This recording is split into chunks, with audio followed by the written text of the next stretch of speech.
Madame la présidente, monsieur le ministre, messieurs les présidents, mes chers collègues. Ces 2 prochains jours se réunira le Conseil européen. Une fois n'est pas coutume, son ordre du jour n'est pas des plus chargés, mais il se penchera sur des sujets d'importance pour l'Union européenne qui ont été mentionnés, comme la lutte contre la Covid-19 et plus spécifiquement le déploiement des vaccins, mais aussi les relations avec la Turquie et la Russie, ou encore le marché unique et la transformation numérique. C'est sur ce dernier point que je souhaite m'attarder, et notamment sur la boussole pour le numérique que la Commission a récemment présentée et qui sera examinée par les chefs d'État et de gouvernement. Cette boussole vient fixer des objectifs en matière de numérique pour l'Union européenne à l'horizon 2030. J'ai plusieurs fois plaidé pour que l'Union ait des ambitions plus grandes en matière de numérique. Je ne peux donc que me réjouir de ces orientations et de cette planification en amont. Cela permettra de compléter la stratégie de l'Union européenne en matière de nouvelles technologies. La politique actuelle reste en effet largement insuffisante face aux mastodontes que sont la Chine et les États-Unis, et l'Europe est toujours fortement dépendante de ces pays malgré ses efforts. À ce titre, la Commission européenne a très justement indiqué qu'il fallait que l'Union renforce l'investissement dans le numérique. Elle prévoit un objectif de 20% de dépenses dans ce domaine, par le biais de la Facilité pour la reprise et la résilience, et ce en complément du budget européen déjà dédié au numérique.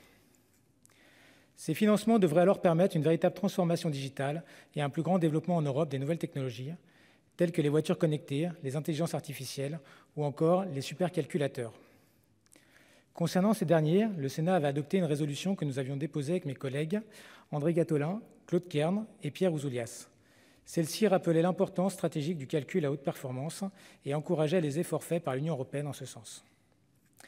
Néanmoins, si l'Europe veut devenir un véritable leader en matière de calcul à haute performance, il est nécessaire que des efforts soient faits pour asseoir la souveraineté de l'Union sur toute la chaîne de valeur scientifique et industrielle. Implanter des supercalculateurs en Europe est une bonne chose, mais cela ne suffira pas si ceux-ci sont fabriqués par des entreprises étrangères. À ce jour, une grande partie des appels d'offres lancés en Europe pour des supercalculateurs sont remportés par des entreprises américaines et chinoises, faute d'une assez grande compétitivité des entreprises européennes. Utiliser des pièces étrangères pose pourtant des problèmes de sécurité, notamment car cela rend difficile la détection de logiciels espions qui pourraient être implantés par les pays tiers fabriquant les pièces. Il est donc extrêmement important que l'Union européenne ait une vision ambitieuse et qu'elle s'impose sur toute la chaîne de valeur. Aussi, Monsieur le Ministre, pourriez-vous nous indiquer les leviers qui seront mobilisés pour atteindre ces objectifs? En outre, la question des intelligences artificielles sera abordée. Et la boussole pour le numérique devrait également permettre d'investir plus massivement dans ce secteur d'avenir. L'Europe accuse pour le moment un retard dans ce domaine, et il est important qu'elle s'attache à le rattraper si elle ne souhaite pas devenir dépendante de l'Amérique du Nord et de la Chine, telle qu'elle l'est aujourd'hui en matière de numérique. L'Union européenne a déjà mis en place de nombreux mécanismes pour investir dans l'intelligence artificielle, mais cela ne suffit pas. Et le Conseil européen avait invité la Commission en octobre à se pencher sur les moyens d'accroître les investissements publics et privés dans la recherche, l'innovation et le déploiement des intelligences artificielles. Le Sénat avait quant à lui, dès 2019, invité l'Union européenne à faire de l'intelligence artificielle un projet important d'intérêt européen commun, par le biais d'une résolution européenne. Pourtant, cette recommandation n'a pas été suivie d'effet et la mise en place d'un P2IEC n'a été reprise ni dans le livre blanc sur l'intelligence artificielle de la Commission, ni dans la boussole numérique. Faire de l'intelligence artificielle un P2IEC serait pourtant l'un des moyens de renforcer les investissements dans ce domaine. Les règles relatives à la concurrence au sein de l'Union empêchent de faire émerger des champions européens dans les domaines stratégiques. Les P2IEC sont l'un des seuls moyens de contourner ces règles et de permettre aux États d'aider certaines entreprises et de mener une véritable politique industrielle.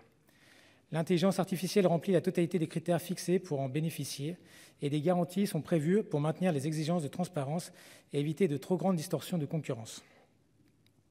Alors pourquoi refuser de mobiliser ce mécanisme alors même qu'il est l'outil idéal pour aller dans le sens des orientations fixées par la Commission?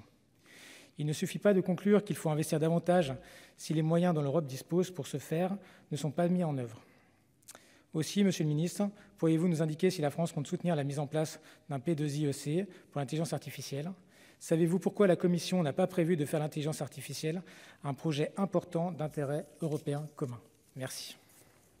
Merci, chers collègues.